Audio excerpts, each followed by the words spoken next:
morning, or depending when you're watching this, good afternoon, good evening, or good night. My name's Ross, and as always told, out of Voice of Radio, and today I am here to tell you that you're investing in the wrong Pokemon cards.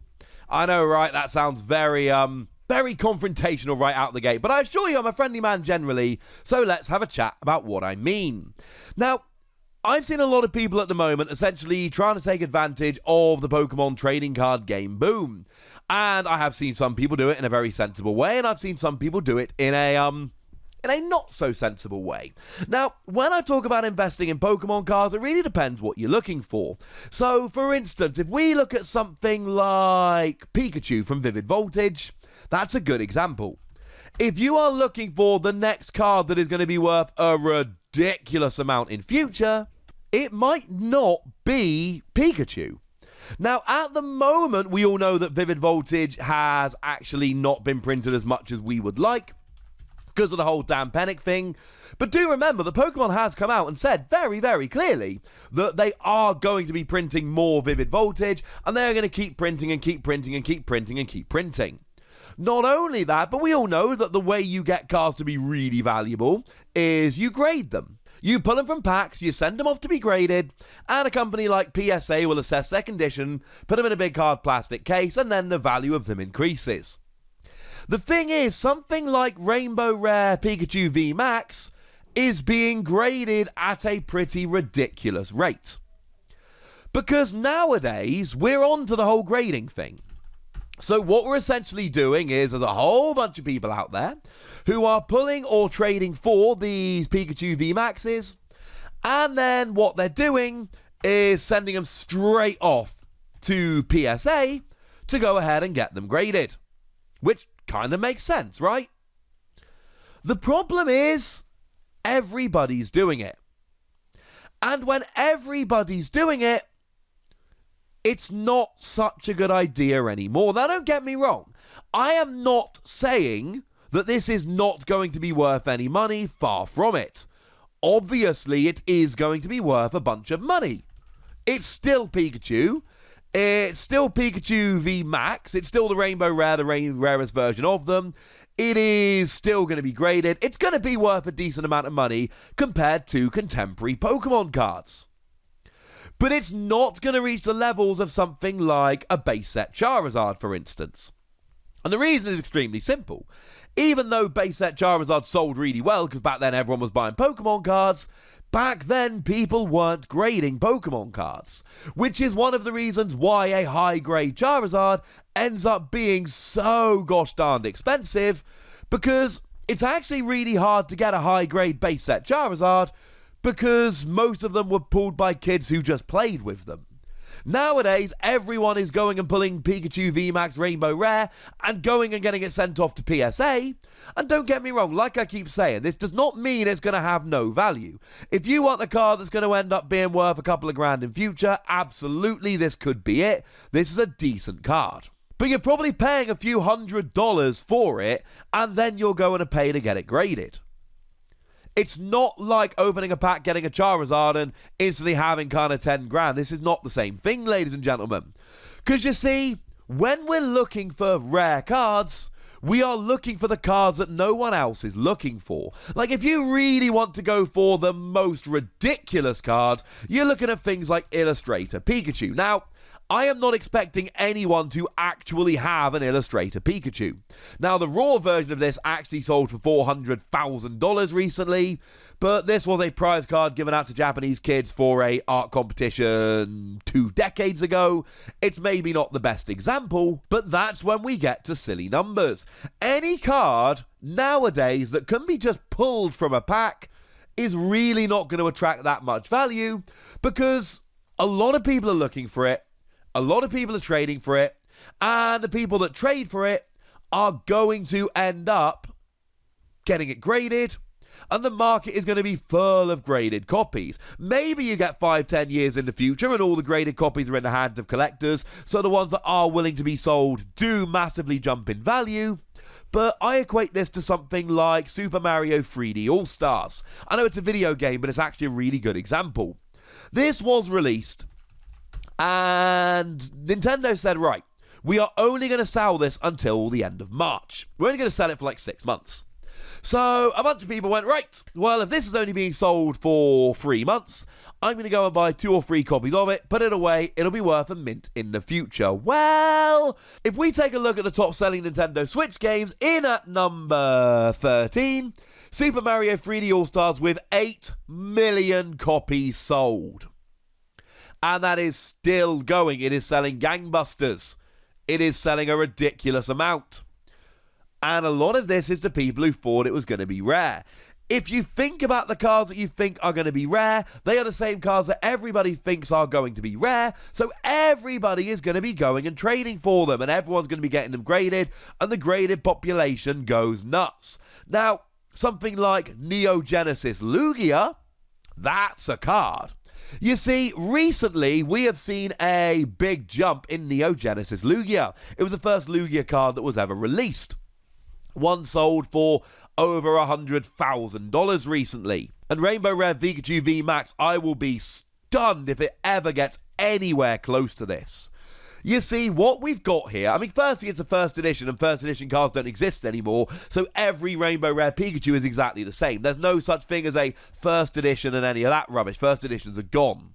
Which, again, if first editions still existed, then there would be a rush on the first editions, except there would be a finite number of them, and Pokemon wouldn't keep reprinting them, and maybe, but the fact of the matter is, if Vivid Voltage keeps selling, Pokemon are going to keep printing it, and Pikachu VMAX Rainbow Rare is going to keep being printed, and people are going to keep getting it graded, and the population goes up, so supply goes up and demand goes down. It's simple supply and demand. Man, I'm bored of hearing that phrase. But something like a Lugia, again, you've got a card that's like 20 years old, and there just aren't that many out there in good condition. So you get the first edition, good condition card from 20 years, low population of high-grade graded cards, and then all of a sudden, that's how you end up with a $100,000 card. This is the kind of thing. This is how it happens. An awful lot of people nowadays are keeping sealed booster boxes. And sealed booster boxes are good. And they do rise in value. They absolutely do. And if you're looking to buy a product which goes up in value a little bit, and over a few years you make a few grand, yeah, buying sealed booster boxes absolutely is not a bad place to go. But let's take Evolutions. Evolutions might, and it probably won't, but Evolutions might be the last chance. Might be your last opportunity to really take advantage of this. Now, for what it's worth, I don't think it will be. I think Evolutions is massively overblown and it's going to come back to haunt a bunch of people that have invested in it. But you never know. Now, I did a video recently where I looked at the top 25 sealed products. And one of them in January, ICV2 gave the list, shout out to those lovely people.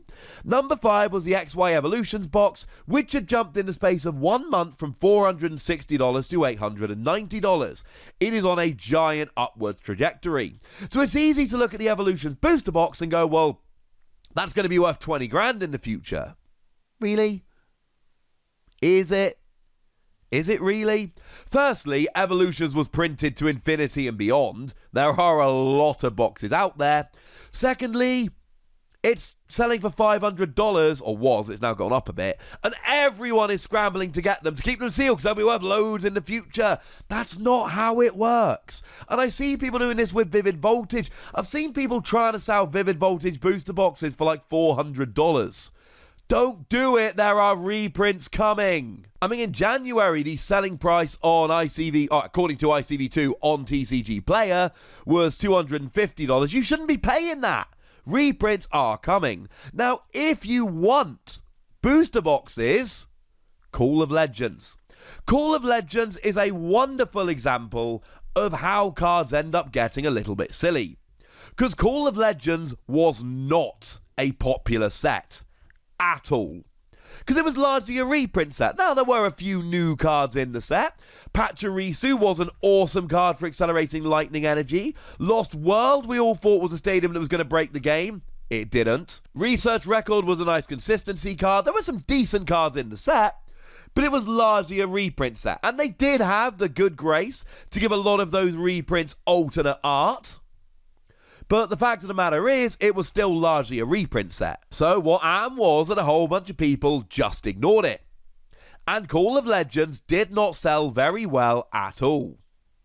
Nowadays, a booster box of Call of Legends will set you back somewhere in the region of $10,000. Now, bearing in mind, Call of Legends, as a set, was only actually released, now there was no Japanese equivalent. I've done a video all about this in my history video series, where I chart the entire history of the Pokemon TCG. I'll link it in the description.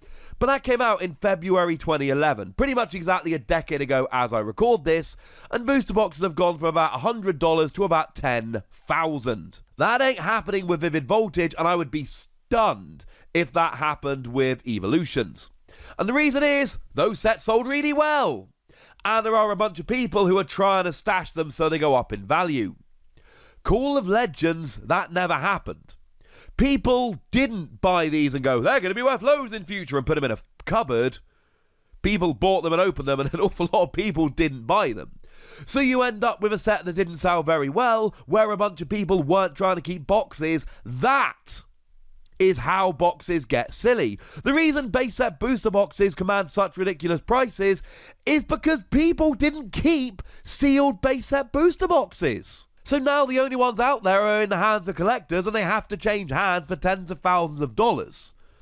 Vivid Voltage are a whole bunch of people sitting around with sealed boxes going, they're going to be worth tens of thousands. They're not. Like I said, they might be worth $1,000 or $2 in the future, and that's absolutely fine. And if that's the kind of investment you're looking for, then actually you're not investing in the wrong Pokemon cards. But I keep seeing people talking about cards which are going to be worth loads in the future, as in, you know, the real money cards. And the fact of the matter is, these cards ain't it. To go back to Call of Legends didn't have much in terms of great cards, but it did have 11 shiny Pokemon. Now, these shiny Pokemon, the pull rates were terrible. You'd get like 1 or 2 in a box, maybe.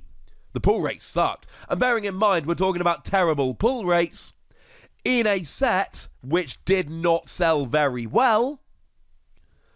And they are notorious for scratching easily and being hard to get good copies of them, etc. Now, these are already going up to potentially ridiculous money. There's an Entei which sold last year. An Entei is not one of the more popular among them, but it's a PSA 10. It sold for $2,000, and honestly, whoever paid that probably got an absolute bargain. There haven't been any PSA 10s that have been selling recently, but there's a Lugia listed on eBay at the moment for $20,000. There's a Suicune which is sitting up there for $3,500, and they haven't been sold, but they got a bunch of people watching, seeing what will happen, potentially going to buy them in the future. Make no mistake about it, ladies and gentlemen, this is the kind of thing that gets ridiculous, because you've got really rare cards, and each of these, incidentally, I believe would be rarer than a Rainbow Rare VMAX Pikachu, from a set that sold really badly when people weren't sending them off to get graded. This is how cards get ridiculous. If you want to really make money and get the next money card for Pokemon, you need to try and find the cards that other people don't have. The sought-after shiny cards that people aren't hoovering up and sending off to get graded, which of course is very difficult to do with modern cards, because any vaguely popular Pokemon is hoovered up and sent off to be graded at a rate of knots. But I've seen a lot of people suggesting that Rainbow Rare Pikachu and cards like that are going to be worth, well, similar money to like a base set Charizard is nowadays in the future, and I really don't believe that at all. Now, you might be thinking, well, hang on a second, Wassy, what cards should I be investing in? Well, let's just say, you know, I could be convinced to do a follow-up video. So let's talk about that and anything else in the comment section. Go nuts! Be nice! And then make sure you like this video, subscribe to this channel, follow me on Twitter at TheWassy, and Twitch for some live action at twitch.tv/PTCG Radio. If you want to support the channel, get some bonus podcasts and all that good stuff, head on over to patreon.com/PTCG Radio, where you can do exactly that. But by far the most important thing, as always, look after yourselves till next time, would ya? Thank you very much for watching. My name's Ross, and you've been watching PTCG Radio.